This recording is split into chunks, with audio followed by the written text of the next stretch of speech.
भद्राद्री कोतागुड़म जिले के आशरोपेट मंडल में मुकामी लोगों ने खाली डब्बों के साथ एहतजाज करते हुए गुज़िश्ता एक हफ्ते से ताज़ा पानी की सरबराही न होने की शिकायत की। एक तरफ बारिश का मसला है तो पीने के लिए पानी भी मैसर नहीं है। मुतादिद बार हुक्काम और पंचायत अमले को शिकायत की गई, लेकिन उन्हें कोई परवाह नहीं है। यही वजह है कि वो सड़क पर एहतजाज करने पर मजबूर हुए हैं।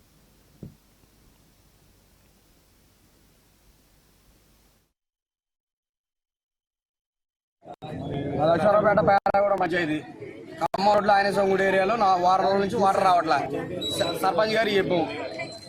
రెస్పాన్స్ లేదు సెక్రటరీ గారికి చెప్పు నా వల్ల కాదన్నో ఎండిఓ గారికి చెప్పు ఆయన ఏం మాట్లాడారు డీపో గారికి ఫోన్ చేస్తే నాకు ఫోన్ చేద్దని చెప్పి పెట్టేసిండు 4-5 సార్లు చేశాను నేను నా దాంట్లో కాల్ లిస్ట్ కూడా ఉంది మరి ఏం చేయాలి 3 రోజులు చూసాం మళ్ళీ 3 రోజులు చూసాం నా 7వ రోజు వచ్చి రోడ్డు ఎక్కుం నేను ఇంట్లో మొన్న పండగ దసరా పండగకి వాడుకోవడానికి నీళ్ళు లేవు తాగడానికి నీళ్ళు లేవు ఈ రోజు 3 రోజులు స్నానం చేయలే ఏం చేయాలి మా న్యాయం చేయాలని రోడ్డు ఎక్కాం